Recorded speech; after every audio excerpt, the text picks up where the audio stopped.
வணக்கம். தாய் வீடு, ஜூன் 2026. ஒரு நாள் கூத்து. கதை எழுதியவர் உஷா தீபன். வாசிப்பவர் சுதா கிருஷ்ணமூர்த்தி. ஆர்த்தி, என்ன இந்நேரத்தில்? ஆச்சரியத்துடன் கேட்டுக்கொண்டே கதவை திறந்தாள் பிரேமா. பதில் சொல்லாமல் வீட்டுக்குள் போனவளை பின்தொடர்ந்தாள். ஆஃபீஸ்க்கு போகாம இங்க வந்திருக்க? லீவ் போட்டுட்டியா? கேள்வி மேலும் தொடர்ந்தது. ஹாலில் இருந்த காற்றாடியை உயிர் பெற செய்துவிட்டு பா என்று ஆசுவாசப்பட்டவாறே அங்கிருந்து சோபாவில் சாய்ந்தாள் ஆர்த்தி. அருகில் வந்து அமர்ந்து தலையை தடவி கொடுத்தாள் பிரேமா. எதுவும் பிரச்சனையா என்றாள். அக்கா, கொஞ்ச நேரத்துக்கு எதுவும் கேட்காத, முடியுமானா எனக்கு ஒரு ஸ்ட்ராங் காப்பி கொடு. கேட்டுக்கொண்டே சட்டென்று அவள் மடியில் படுத்து விட்டாள் ஆர்த்தி. நண்பனின் மனைவி நான். எவ்வளவு நெருக்கம்! பிரேமாவின் மனம் இலகியது. ஏண்டி இப்படி? சரி, படுத்துரு, எடுத்துட்டு வரேன் என்றவாறே அவள் தலையை தூக்கி ஒரு தலையணையை அண்ட கொடுத்து எழுந்தாள் பிரேமா. நல்ல சூடா இருக்கணும், இல்லைன்னா வேண்டாம். சரிடி சரி என்றவாறே உள்ளே போனாள் பிரேமா. அதற்குள் ஆர்த்தி அசந்து விட்டது போல் இருந்தது. உடம்பு எதுவும் சரியில்லையோ? லீவு போட்டு வீட்டில் ரெஸ்ட் எடுக்க வேண்டியதுதானே? ஒருவேளை அந்த 3 நாளின் முதல் நாளில் வயிற்று வலி என்று பிதற்றுவாளே, அதுவாயிருக்குமோ? தொலைபேசி அலறியது. யாராயிருக்கும்? அடுப்பில் கொதித்து கொண்டிருந்த பாலை சிம்மில் வைத்துவிட்டு போய் எடுத்தாள். பிரேமா, பிரேமா, நான் தான். அங்க டேபிள் டிராயர்ல என் பர்ஸ் இருக்கா பாரு. ரவீந்திரன் பதற்றத்தோடு கேட்டான். போச்சு, மறந்துட்டீங்களா? சமீபமா உங்களுக்கு இதே வேலையா போச்சு. எங்க இருக்கீங்க? பர்ஸ் இருக்கா பாருன்னு ரோட்ல தான் நிக்கிறேன். திடீர்னு டிக்கெட் பேக்கெட்டை பார்க்குறேன், பர்ஸை காணோம். பயந்துட்டேன். சரி பதறாதீங்க, ஒரு நிமிஷம். போனை வைத்துவிட்டு போய் பார்த்தாள். ஏடிஎம் டெபிட் கார்டு பர்ஸில் தான் இருக்கும். எடுத்து உபயோகித்து விட்டு அப்படியே மறந்து வைத்துவிட்டு போயிருக்கிறான். கொண்டு வந்து டிராயரில் வைத்தாள். கிளம்புவதற்கு முன் தேவையானவற்றை டேபிளில் கண் பார்வையில் எடுத்து வைத்துக் கொள்ளுங்கள் என்று எத்தனையோ முறை சொல்லி பார்த்திருக்கிறாள். அவன் செய்வதா இல்லை. இப்படித்தான் வழியில் பதறிக்கொண்டு நிற்பதா? போனை எடுத்தாள். லைன் துண்டிக்கப்பட்டிருந்தது. அவன் செல்லுக்கு அடித்தாள். ரிங்கு போய்கொண்டே இருந்தது. டிராஃபிக்ல இருப்பான், ஆபீஸ் போய் சேரட்டும், பிறகு சொல்லலாம் என்று நினைத்து வைத்தாள். அதற்குள் அவனிடமிருந்து மீண்டும் போன். இருக்கு என்றாள். கண்டேன் சீதையை என்பது போல் சொன்னால்தான் அவனுக்கு பிடிக்கும். நல்ல வேலை, அதுல 2000 பணம் இருக்கும். அதை எடுத்து பீரோல வை, பணத்தோட டிராயர்ல வைக்காத. பயந்தே போயிட்டேன் சொல்லிவிட்டு போனை கட் பண்ணி விட்டான். ஆர்த்தி வந்திருப்பதை சொல்ல வாயெடுத்தாள். ஏனோ சொல்லவில்லை. ஆபீஸ் போகாம இங்க வந்து என்ன பண்றா? அவங்க வீட்டுல சத்தம் போட போறாங்க என்று கூறுவான். எக்கா, என்ன ஆச்சு? காஃபி கத்தினாள் ஆர்த்தி. இதோ வந்துட்டேன்டி சொன்னவாறே அடுப்படியை நோக்கி ஓடினாள் பிரேமா. நல்ல வேளை, சிம்மில் வைத்திருந்ததால் பால் மெல்ல பொங்கி சாவகாசமாய் மேலே வந்து கொண்டிருந்தது. அனைத்து ஆர்த்தி கேட்டது போல் ஸ்ட்ராங்காக காஃபி கலந்து எடுத்து வந்து வைத்தாள். ஆர்த்திக்கு பிடித்தது அவள் வீட்டின் காஃபி தான். எப்போ வந்தாலும் முதலில் அதை நீட்டிவிட வேண்டும் அவள் முன். ஆனாலும் தொழில் சுத்தங்கா உங்ககிட்ட. எப்படி இப்படி ஒரு காஃபியை போடுற? பாலுக்கு சொட்டு தண்ணி கலக்க மாட்ட போல் இருக்கு. கள்ளி சொட்டா டிகாக்ஷன் இறக்கிடுற. அப்புறம் உன் காஃபியை எப்படிக்கா தவிர்க்க முடியும்? இந்த காஃபியை கொடுத்தே ரவியை உன் முந்தாண்டில முடிஞ்சு வச்சிருக்கீங்க. சி பொடி. அதெல்லாம் இல்லை. அவர் ஒரு சுதந்திர பறவை. அவரை யாருமே கட்டுப்படுத்த முடியாது. அப்படியா? வேற எங்கேயாச்சும் கூடு கட்டிட்டு போறாருக்கா, பார்த்து சொல்லிவிட்டு சிரித்தாள் ஆர்த்தி. விளையாட்டுக்குத்தான் சொன்னாள் என்றாலும் அந்த வார்த்தைகள் பிரேமாவுக்கு சற்று கலக்கத்தை தான் தந்தன. என்னக்கா, நானும் வந்ததுலேருந்து பார்க்குறேன் உங்ககிட்ட ஒரு கலகலப்பே இல்லை இன்னைக்கு. அங்கே என்னடானா எங்கள் அம்மா பால் உரையில தண்ணியை விட்டுட்டு அலசுவாங்க. அதுவே 100 மில்லி கலந்துடும். அப்புறம் எப்படி காஃபி நல்லா இருக்கும்? சொன்னா கேட்கவே மாட்டாங்கக்கா. பிரேமாக்கா மாதிரி போடு, அப்பதான் எனக்கு பிடிக்கும்னு 1000 தடவை சொல்லிட்டேன். அப்போ அங்கேயே போய் குடிச்சுக்கோன்னுவாங்க. அம்புட்டு கோவம் வருமாக்கும் எங்க அம்மாக்கு. அந்த காலத்து பெரியவங்க அப்படிதாண்டி இருப்பாங்க. அவங்களுக்கு எதையும் பொட்டு கூட வீண் பண்ண பிடிக்காதாக்கும். அவங்க கிட்டேந்து நாம நிறைய கத்துக்கணும். முதல்ல நீ இத்தனை ஸ்ட்ராங்கா குடிக்கிறது சரியில்லை. அவ்வளவும் பித்தமாக்கும். ஒரு நாளைக்கு தலையை சுத்தி கிருகிருன்னு வரப்போகுது. வாமிட்டு தான் பண்ண போற. ஜாக்கிரதடி. ஐயோ, என்னக்கா காஃபியும் கொடுத்துட்டு இப்படி சொல்ற? என்னை அனுபவிச்சு குடிக்க விடுக்கா. அட அட அட அட, பேஷ் பேஷ். காஃபின்னா நரசுஸ் தான். அதோட சுவையும் மனமுமே தனி. விளம்பரத்தில் வருவதை சொல்லிக்கொண்டே அவள் அனுபவித்து குடிப்பதை ரசித்து பார்த்து கொண்டிருந்தாள் பிரேமா.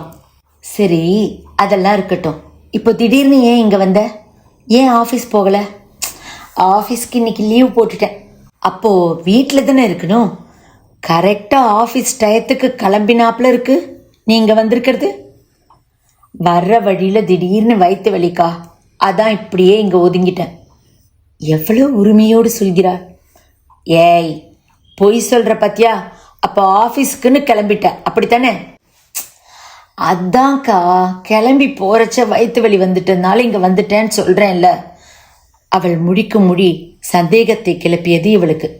சரி, அப்ப கிளம்பி வீட்டுக்கு போய் நல்லா ரெஸ்ட் எடு, எல்லாம் சரியாயிடும்.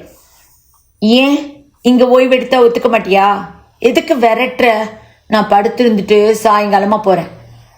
அப்போ மதிய சாப்பாடு அது இங்க தான், நீ தான் போடணும். ஏன் போட மாட்டியா? இதுலேருந்தே நீ சொல்றது பொய்ன்னு தெரியுதுல. ஆஃபீஸ்க்கு கிளம்பி இருந்தேன்னா சாப்பாடு இங்க. உன் டிஃபன் பாக்ஸை காட்டு, இல்லைன்னா கேரியரை கொண்டா பார்ப்போம். கா, ஏன்கா போட்டு அறுக்காத. வீட்டில் சமையல் ஆகலை, அதான் கிளம்பி வந்துட்டேன். எப்பவுமே 8:30 ரெடி ஆயிடுமே உங்க வீட்டில், எனக்கு நல்லா தெரியும். அப்படி இருக்கையில் இன்னைக்கு தயாராகலைன்னு சொன்னா என்ன அர்த்தம்? அம்மாவுக்கு உடம்பு சரியில்லையா? அப்படின்னாலும் உங்க அப்பா சமைக்க ஆரம்பிச்சிடுவாரே. உங்க அம்மாவுக்கு முன்னமே சமையலை செஞ்சு முடிச்சிடுவாரே. உள்ளதை சொல்லு, நீ எதையோ மறைக்கிற. ஐயோ, விடமாட்ட போல இருக்கு. ஒரு காஃபியை கொடுத்துட்டு என்னெல்லாம் கேள்வி கேட்குறக்கா. உன்னோட பெஸ்ட் காஃபிக்காகவே உங்ககிட்ட பொய் சொல்லக்கூடாதுதான் சொல்லிப்படுறேன். சொல்லு சொல்லு, என்ன விஷயம்? ஏன் இப்படி உங்க ஓடி வந்த? இதை நான் சொல்லித்தான் உனக்கு தெரியணுமாக்கும். எல்லாம் வழக்கம் போலதான். என்னாச்சு? உன்னை பொண்ணு பார்க்க வராங்களா? எந்த ஊர்லேருந்து? சென்னையிலேருந்து. சென்னையா? அப்படின்னா காலையிலேயே வந்திருக்கணுமே. காலையிலே வந்துட்டாங்கக்கா. காலேஜ் ஹவுஸில் ரூம் எடுத்து தங்கியிருக்காங்களாம். கோயிலுக்கு போயிட்டு வருவாங்க போல இருக்கு. ஆர்த்தி சொல்லி கொண்டிருந்த அதே நேரத்தில் அங்கே பாலாமணி அலறிக் கொண்டிருந்தாள். பாத்தீங்களா உங்க பொண்ணு செஞ்சிருக்கிறத? எப்போ வெளியேறினான்னு கூட தெரியல, யார்கிட்ட சொல்லிக்கவும் இல்லை. அவ பாட்டுக்கு கிளம்பி போயிருக்காளே. இப்போ 12 மணிக்குள்ள அவங்க வந்துருவாங்களே, நான் என்னதான் செய்வேன்? மனைவிக்கு என்ன பதில் சொல்வது என்று தெரியாமல் கையை பிசைந்து கொண்டு நின்றார் சந்திரசேகர். ஹாலில் இருந்து அவரை கடந்துதான் ஆர்த்தி வெளியேறியாக வேண்டும். அவர் குளிக்க போன நேரத்தை பயன்படுத்தி கொண்டு கிளம்பியிருக்கிறார். முதல் நாள் சொன்ன போதே சரிப்பா என்று ஒப்புதலாக பதில் சொன்னாலே. நான் நம்பியதுதான் தவறோ என்னவோ மனதில் தோன்ற செல்லில் எண்களை இணுக்கினார். எதிர்முனையில் எடுத்தது பிரேமா. ஹலோ என்ற உடனேயே பேசுவது யார் என்று தெரிந்து போனது பிரேமாவுக்கு. ஏமா, ஆர்த்தி அங்க வந்திருக்காளா? சந்திரசேகரிடமிருந்து வந்த முதல் கேள்வியிலேயே சுதாரித்து கொண்டாள் பிரேமா. இல்லையே அங்கிள், இங்கே எதுக்கு வரா? இன்னைக்கு ஆபீஸ் உண்டுதானே? தன் குரல் எத்தனை இயல்பாய் இருக்கிறது. அவளுக்கே ஆச்சரியமா இருந்தது. ஆபீஸ் உண்டுமா, யாரு இல்லைன்னு சொன்னா? அங்க வந்திருக்காளான்னு கேட்டேன். என்ன அங்கிள் இப்படி கேக்குறீங்க? ஆபீஸ்க்கு கிளம்பினா அங்கதானே போயிருப்பா, இங்க ஏன் வரணும்?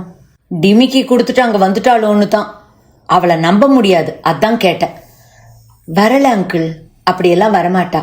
வந்தான்னா ஏதாச்சும் சொல்லணுமா? வேணும்னா சொல்லுங்க. இன்னைக்கு அவளை பெண் பார்க்க வராங்கம்மா. சரின்னு சொல்லிவிட்டு திடீர்னு கிளம்பி போயிட்டா. இப்படியெல்லாம் பண்ணினா எப்படி சொல்லு? வயசான காலத்துல ஒரு பொண்ணை வச்சுக்கிட்டு படாத பாடுபட வேண்டியிருக்கு. இன்னும் கொஞ்ச நேரத்துல அவங்க வந்துருவாங்க. சரி சரி, நான் ஆபீஸுக்கே பேசுறேன். அங்கிள் அங்கிள், போனை வைத்து விடுவாரோ என்று பதறினாள் பிரேமா.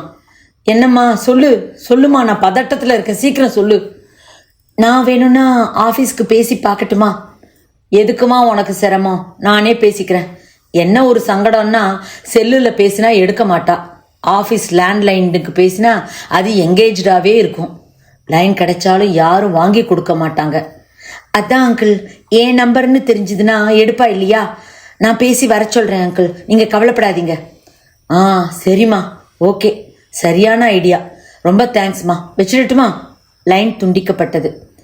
உன் பொண்ணு ஒருவேளை அவள் கிளாஸ்மேட் ஃப்ரெண்டு அதான் அந்த ரவீந்திரன் வீட்டுக்கு போயிருப்பாளோன்னு கேட்டேன். அங்கே வரலையாம். பொண்ணு பார்க்குற நாளும் அதுவுமா அங்கே போய் உட்காந்தா நல்லா தான் இருக்கும். எல்லாம் என் தலையெழுத்து. யாராவது கேள்விப்பட்டாங்கன்னா மானம் போகும். அங்கே போகலையாண்டி, அதுக்கு எதுக்கு டென்ஷன் ஆகிற? அப்போ ஆஃபீஸ்க்கு போடுங்க. ஆஃபீஸ்க்கு போட்டால் தான் கிடைக்காத. செல்லுக்கு பேசினா எடுக்க மாட்டா உன் பொண்ணு. ஆஃபீஸ் லைன் கிடைக்கவே கிடைக்காது. அவ ஆஃபீஸ்க்கு போயிருக்க மாட்டா, அந்த பிரேமா வீட்டுக்கு தான் போயிருப்பா. எனக்கு நல்லா தெரியும். அவ தான் அங்கே வரலேங்கிறாளே, அப்படிதான் சொல்லுவா. எல்லாம் கூட்டு கலவானிங்க. வேற போக்கடம் ஏது அவளுக்கு? அந்த பிரேமா தான் இவளை ஆட்டி வைக்கிறா. போனை திரும்ப அவள் லைனுக்கு போட்டு எங்கிட்ட கொடுங்க சொல்றேன். படபடத்தாள் பாலாமணி. எண்களை சொடுக்கினார் சந்திரசேகர். பாலாமணி செய்யும் பதட்டத்தில் எண்களை மாற்றி அமுத்தி விட்டார். அது எதுவோ ஆஸ்பத்திரிக்கு போனது. சாரி சாரி சாரிங்க என்று கேட்டுக்கொண்டே மீண்டும் அழுத்தினார். லைன் கிடைக்கும் முன் சந்திரசேகரிடமிருந்து கோபமாய் பிடுங்கி ஹலோ ஹலோ ஹலோ என்று கர்ஜித்தாள் பாலாமணி. எதிர்முனையில் பிரேமா. இந்த பாரு, என் பொண்ணு அங்கே வந்திருந்தான்னா உடனே அவளை நல்ல வார்த்தை சொல்லி இங்கே அனுப்பிச்சுவி. அனாவசியமா அவளுக்கு எதையாவது அட்வைஸ் பண்ணிட்டு இருக்காத. இன்னைக்கு அவளை பெண்ணு பார்க்க வராங்க. அவள் அங்கே இருந்தான்னா இன்னும் அரை மணி நேரத்தில் இங்கே இருந்தாகணும். ஞாபகம் வச்சுக்கோ, இல்ல நான் போலீஸ்க்கு போக வேண்டியிருக்கும். என்னடா இப்படி பேசுறேன்னு நினைக்காத, சொன்னா செய்வேன். பாலாமணி போனை வைத்து விட்டாள். சந்திரசேகரன் அசந்து போய்விட்டார். ரொம்பவும் பழகியவர்களிடம் எப்படி இந்த மாதிரி திடீரென்று கோபமாய் பேசுகிறாள்? ஆர்த்தி அங்குதான் சென்றிருப்பாள் என்று உறுதியாய் நினைத்து இப்படி பேசுகிறாளோ? எப்படி இத்தனை உறுதியாய் ஊகிக்கிறாள்? என்ன பாலா இப்படி போலீஸ் அது இதுன்னு நல்லாவா இருக்கு? சாதாரணமா கேட்க வேண்டியதுதானே. பழகினவங்கிட்ட போய் திடீர்னு இப்படியா பேசுறது? பரவாயில்ல, ஒன்னும் கெட்டு போகாது. வீட்டில் உங்களுக்கு அடங்கி போறது போதும், வெளியிலேயே என்ன அடக்காதீங்க. தன்னால் இப்படியெல்லாம் முடியாது என்றுதான் தோன்றியது சந்திரசேகருக்கு. நாளை பின்ன முகம் பார்க்க வேண்டாமா? இப்படியா முறித்து பேசுவது? இது இங்கிதமா? இந்த ரவீந்திரன் எவ்வளவு நல்ல பையன். அவனுக்காகவாவது இவள் சாந்தமாய் பேசலாமே. எல்லாமே நினைத்து கொள்ளத்தான் முடியும். சொன்னால் சண்டை வரும், பெரிதாகும். பிறகு தலையில் அடித்து கொண்டு டென்ஷனாகி படுக்கையில் விழுந்து விடுவாள். பெண்களே ஏன் இப்படி எல்லாவற்றிற்கும் நிதானம் இல்லாமல் திரிகிறார்கள்? எந்த விஷயத்தையும் அமர கடந்து செல்ல வேண்டும் என்கிற பக்குவம் ஏன் இல்லை இவர்களுக்கு? என்னடி இது, உங்க அம்மா என்னென்னவோ பேசுறாங்க? ஆர்த்தியை பார்த்து கேட்டாள் பிரேமா. நான் தான் உன்னை பிடிச்சு வச்சுட்டு இருக்கிறதா நினைச்சிட்டு பேசுறாங்க. ஏற்கனவே உங்க அம்மாவுக்கு என்ன அவ்வளவா பிடிக்காது. இதுல நீ வேற இப்படி வந்து உட்காந்துருக்க. இதுக்கு மேல என்னால சமாளிக்க முடியாது. நீ கிளம்பு உன் வீட்டுக்கு. இங்க வந்ததா சொல்லாத. போய் என்னக்கா இப்படி விரட்டுற? போய் அலங்காரம் பண்ணிட்டு நில்லு. வர்றவனுக்கு உன்னை பிடிச்சிருந்தா சம்மதம் சொல்லு. நான் தான் சொல்லியிருக்கேன்லக்கா, எனக்கு வெளிநாட்டில் வேலை பார்க்குற மாப்பிள்ளை தான் வேணும்னு. அதெல்லாம் இல்லாமல் இவங்க ஏன் இப்படி பார்க்குறாங்க? நல்லா இருக்குடி, நீ இங்கே வேலை பார்க்குற, வர்றவன் வெளிநாட்டிலன்னா நீ என்ன செய்வ? என் வேலையை ரிசைன் பண்ணிட்டு போவேன். அப்படி என்னடி வெளிநாட்டு மோகம்? நம்ம நாட்டில் இல்லாத பெருமையா? அதெல்லாம் எனக்கு தெரியாது. ரொம்ப நாளா, ஏன் ரொம்ப வருஷமானு கூட சொல்லலாம், என் மனசுல இருக்கிற ஆசை இதுதான். கல்யாணம் பண்ணினா வெளிநாட்டில் வேலை பார்க்குற பையன் தான் கல்யாணம் பண்ணுவேன். என் வேலையை பார்க்காம என் அழகை பார்த்துட்டு விரும்பி என்னை கல்யாணம் பண்ணி கூட்டிட்டு போகணும். ராணி மாதிரி நான் சந்தோஷமா இருக்கணும். எனக்கு பிடிச்சிருந்தா அங்கே ஒரு வேலையை தேடிக்குவேன், சம்பாதிப்பேன். நீ சொல்றதெல்லாம் அதீத கற்பனையாயிருக்க. விரலுக்கேத்த வீக்கமா தெரியலையே. அப்படித்தான் வருதா இல்லையா பாரு. எனக்குன்னு ஒருத்தன் நான் நினைக்கிற மாதிரியே வருவான். நீ என்னமோ விளையாட்டா பேசுற மாதிரி இருக்கு. சீரியஸா மனசுல சிந்திச்சு முடிவு பண்ணி பேசுற மாதிரியே தெரியல. இனி எல்லாம் அதிரடி தான். எங்க அப்பாவை அம்மாவை இப்படித்தான் ஒரு ஆட்டப்போற. சரி, நீ அயல்நாட்டுக்கு போனேன்னா உங்க அப்பா அம்மா? அவங்க எங்க 2 அண்ணன்ல யாரோடையாச்சும் போய் இருக்கட்டும். பெத்த பிள்ளைங்க தானே வச்சு காப்பாத்தணும். அவங்களுக்கு தானே கடமை இருக்கு. நான் வேறொரு குடும்பத்துல போய் வாழ போறவ தானே. மீண்டும் ஃபோன் மணி அடித்தது. எடுத்தாள் பிரேமா. எதிர் வரிசையில் பாலாமணி. பாலாமணியை முந்திக்கொண்டு இவள் பேச ஆரம்பித்தாள். இந்தா பாருங்கம்மா, நான் ஒன்றும் உங்கள் பொண்ணை இங்கே பிடிச்சு வைக்கல. அவள் இங்கே இருந்தான்னா நீங்கள் வந்து தாராளமாக கூட்டிகிட்டு போகலாம். திடீர்னு ஃபோன் பண்ணி இப்படி அனாவசியமாக மிரட்டிட்டு இருந்தீங்கன்னா அது நல்லா இல்லை. ஏதோ பெரியவங்களாச்சேன்னு பார்க்குறேன். அப்புறம் நானும் போலீஸ்க்கு போக வேண்டியிருக்கோம். உங்கள் பொண்ணு இங்கே வரல, அவ்வளவுதான். அக்கா, என்னக்கா இப்படி பேசிட்ட? போலீஸு அது இதுன்னு. ஐயோ சாரிடி, கோவத்தில் சரியாகவே யோசிக்கல. உங்கள் அம்மாவும் அப்படி பேசினாங்களா? எனக்கும் பதிலுக்கு அப்படியே வந்துருச்சு. வளரல்னு வச்சுக்கேன். இந்த டிவி சீரியல்களில் பொம்பளைக்கு பொம்பளை சவால் விட்டுக்கிறாங்களா, அதை பார்த்து பார்த்து நமக்கு அந்த வேகம்தான் வருது. இதுதான் அந்த அசட்டு பெசட்டு சீரியல்கள் எல்லாம் பார்க்கக்கூடாதுன்னு நினைக்கிறேன். பொழுது போகணுமேனு போட்டு விட்டா அது பைசாசம் மாதிரி நம்மளை பிடிச்சிக்குது. ஐயோ, அடுத்தாப்புல உங்கள் அம்மா முகத்தில் நான் எப்படி முடிப்பேன்? இப்படி வளரிட்டேனே. பேசாமல் மன்னிப்பு கேட்டுற வேண்டியதுதான். கையை பிசைந்தாள் பிரேமா. அதெல்லாம் ஒன்றும் ஒரி பண்ணாதக்கா, எல்லாத்தையும் ரவி சரி பண்ணிப்பாரு. எனக்காக அவளை மன்னிச்சிடுங்கன்னு ஒரே வார்த்தையில பிளேட்டே திருப்பிடுவாரு. கவலையே படாத. ஆர்த்தி சமாதானப்படுத்தினாள். ஆர்த்திக்கு ரவீந்திரனுடனான நட்பு பால்ய காலத்திலிருந்து ஆரம்பமானது. இருவரும் ஒரே ஊர், ஒரே பள்ளி. சிறு பிராயத்திலிருந்து பழகிய பழக்கம் அவன் கல்யாணமாகி மனைவியோடு தனி குடித்தனம் வந்தபோது மேலும் நெருக்கமாகியது. பிரேமா இவளை தன் தங்கை போல்தான் நினைத்தாள். பாலாமணி கூட அடிக்கடி அங்கெல்லாம் போகக்கூடாது என்று தடுத்திருக்கிறாள். ஆர்த்தி தான் கேட்பதில்லை. ஆரம்பத்தில் பிரேமாவுக்கே சற்று சங்கடமாய்த்தான் இருந்தது. ஆனால் அதை முற்றிலும் தகர்த்தவன் ரவீந்திரன் தான். அவனது பக்குவமான பேச்சில் அவளுக்கு நம்பிக்கை வந்தது. உனக்கு எதுக்கெடுத்தாலும் சந்தேகம், யாரையும் நீ நம்ப மாட்டேன்.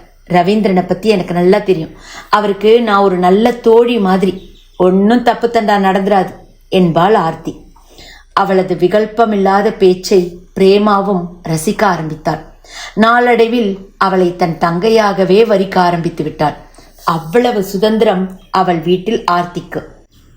அப்பாவும் அம்மாவும் சென்னைக்கு ஒரு முறை சுதாகரன் அண்ணாவை பார்க்க போயிருந்த போது நான் வரல என்று விட்டு ரவீந்திரன் வீட்டில் தான் இருந்தாள் ஆர்த்தி.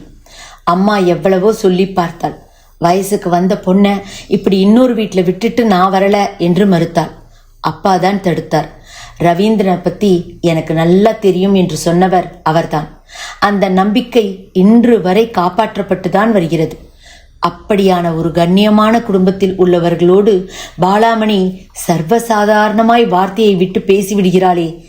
பெண் கல்யாணம் இப்படி தள்ளி போகிறதே என்கிற ஆதங்கம் அவளுக்கு. ஆர்த்தியின் விருப்பப்படி வெளிநாட்டில் வேலை பார்க்கும் பையன் வரன் 1-2 வரத்தான் செய்தது. போய் 2 நாள்ல விவரம் சொல்றோம் என்று போனவர்கள் தான். தகவல் எதுவுமே தெரிவிக்கவில்லை. இவ வாய வச்சுக்கிட்டு சும்மா இருந்தா தானே. அந்த பையன்கிட்ட என்ன பேசினாலோ, அவன் என்ன நினைச்சானோ, எம்மாடி இவளை சமாளிக்க முடியாதுப்பான்னு கம்முன்னு போயிட்டான். பதிலே வரல. ஊர்ல அவன் விருப்பத்துக்கு பொண்ணா இல்ல, அதெல்லாம் கிடைக்கும். இந்த மாதிரி வாயாடிங்களுக்கு தான் கிடைக்காது. எல்லாம் நம்ம தள்ள எடுத்து. பாலாமணி கோபமும் கொந்தளிப்புமாய் புலம்பினாள். எங்க அம்மா எப்பவுமே இப்படித்தான், உங்களுக்கு தான் தெரியுமே அக்கா, அதை பொருட்படுத்தாதீங்க. இவள் தான் சமாதானம் செய்தாள். அங்கிருந்து கிளம்பும் போது, சாயந்தரம் நான் திரும்பவும் வருவேன். ஒரு முக்கியமான விஷயத்த ரவி கூட பேசணும். என்னோட இந்த பெண் பார்க்க போகிற நாடகத்துல நீங்க 2 பேரும் தான் பிரதான பாத்திரம். ஞாபகம் வச்சுக்குங்க. ரவி கிட்ட சொல்லிடுங்க. நான் என்ன சொன்னாலும் கேட்பான் அவன். உங்களைத்தான் நான் கொஞ்சம் கெஞ்ச வேண்டியிருக்கும். காலில் கூட விடுறேன். உங்க வீட்டுக்காரர் கூட சேர்ந்து நீங்க தான் இதை முடிச்சு வைக்கணும். என்னது இது? என்னென்னவோ புதிர் போடுகிறாள். என்ன திட்டம் வைத்திருக்கிறாள்? பிரேமா விழித்தாள். அர்த்தம் பொருத்தம் இல்லாமல் தான் கோபப்பட்டு விட்டோமோ என்று அங்கே பாலாமணி நினைத்து கொண்டிருந்த அதே வேளையில் வாசலில் நுழைந்தாள் ஆர்த்தி. எங்கடி கிளம்பி போயிட்ட? இன்னைக்கு அவங்க வராங்கன்னு உனக்கு தெரியுமில்ல? ஏன் அனாவசியமா இப்படி எங்களை படுத்துற? உனக்கு அது மட்டும்தான் தெரியும், வேற என்ன தெரியும்? காலையிலேருந்து எனக்கு ஒரே வயிற்று வலி. ஏதாச்சும் கேட்டியா நீ? உன் காரியம்தான் உனக்கு குறி. வயிற்று வலியா? இன்னைக்குன்னு அந்த சனியை வந்து தொலைஞ்சிருச்சா? இல்ல பொய் சொல்றியா? ஆமா, பொய் சொல்றேன். இதை பார், டாக்டர் சீட்டு. கொஞ்சமாச்சும் எனக்கு நாள் எப்படி ஒத்து வருமா, வர சொல்லலாமான்னு ஏதாச்சும் என்கிட்ட கேட்டியா? நீ பாட்டுக்கு உன் இஷ்டத்துக்கு எல்லாம் செய்வ. அதுக்கு நான் ஒத்து போகணும், அதானே? கல்யாணம் எனக்கா இல்ல உனக்கா? எதை எடுத்தாலும் தாம் தூம்னு கிளம்பிடுவியா? எப்படியாவது என்னை ஒத்தன்ட்ட பிடிச்சு கொடுத்துட்டு சனியை ஒழிஞ்சுதுன்னு நிம்மதியா இருக்கணும் உனக்கு, அதானே? உங்ககிட்ட கேட்டுட்டு தானேடி சொன்னோம், நாங்களா எங்க செஞ்சோம்? ஆமா, இதுக்காக நான் நாளை எண்ணிட்டே இருக்கணுமாக்கும். என்ன கன்றாவி, வர்ற ஒதுக்க சொல்லிட்டா வருது. இல்ல நம்ம உடம்புக்கு ஒரே மாதிரியா வருஷம் பூராவும் இயங்கிட்டு இருக்கு. அப்பப்போ மாறுதல் ஏற்படுது தானே. நீயும் பொம்பளை தானே, தாயாருக்கு தெரியாதா பொண்ணோட பாடு? என்னடி தப்பு? என்னென்னவோ பேசுற. உங்ககிட்ட கேட்டுட்டு தானே இறங்கினோம், இப்ப என்னென்னவோ சொல்ற. ஆமா, என்ன கேட்டேங்கிறீங்க? வர்றவன் ஒரு காலேஜ் லெக்சரர், எத்தனை பெரிய சம்பளம் இருக்க போகுது? அப்படியே இருந்தாலும் போஸ்ட் நிரந்தரமா பாத்தீங்களா? எனக்கு வேண்டான்னு சொன்னேன்ல, யாராச்சும் கேட்டீங்களா? நீ எப்பவுமே நான் சொல்றது கேட்க மாட்டேமா? அப்பாவாச்சும் கேட்டாரா? அவர் நீ சொல்றதுதான் கேட்பாரு, வேற எதுவுமே அவருக்கு அதுல ஏறாது. ஏதாச்சும் உன்னை முடிச்சு என்ன வெளியே தள்ளிடணும், இதுதானே உங்க 2 பேரோட குறிக்கோள். இந்த வர எனக்கு பிடிக்கல, அதான் வெளியில போனேன். ஓ, அப்ப எதுக்கு இப்ப திரும்பி வந்தியான்? மனசு கேட்கல, அதான் வந்தேன். டாக்டர் கிட்ட போய் காட்டிட்டு ஆபீஸ்க்கு லீவு சொல்லிட்டு கடனேன்னு வர. தொலைபேசி மணி அடித்தது. ஓடிப்போய் எடுத்தார் சந்திரசேகர். எதிர்முனையில் அவர்கள். சார், நான் பரமநாயகம் பேசுறேன். நாங்க இப்போ கோவில் முடிச்சுட்டு வந்துட்டு இருக்கோம். இன்னும் 1/2 மணி நேரத்துல கிளம்பிடுவோம். ரூமுக்கு போயிட்டு கொஞ்ச நேரத்துல புறப்படுறோம். சார், நான் வேணும்னா டாக்ஸி அனுப்பட்டுமா? புது ஊராச்சே. புது ஊருனா என்ன, கேட்குற காசை கொடுத்தா வர்றான். இங்க லாட்ஜ் வாசல்லையே டாக்ஸி ஸ்டாண்ட் இருக்கு, ஒன்றும் சிரமம் இல்லை. Okay sir, okay.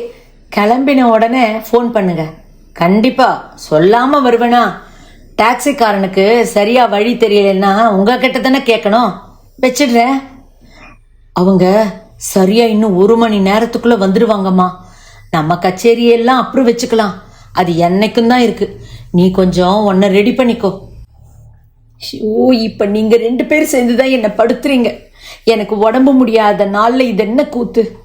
சொல்லிக்கொண்டே பாத்ரூமுக்குள் போய் கதவை படாரென்று அடைத்து கொண்டாள் ஆர்த்தி. உடம்பும் முடியல, மனசும் முடியலதான். அது அவளுக்கு மட்டுமே தெரியும்.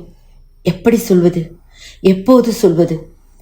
அவள் உடல்நலத்தை மேலும் அல்லது மறுபடியும் உறுதி செய்யாமல் முடிவு செய்தது தவறுதானோ என்று நினைத்து ஒருவர் முகத்தை ஒருவர் பார்த்து கொண்டனர் பாலாமணியும் சந்திரசேகரரும். நன்றி, வணக்கம்.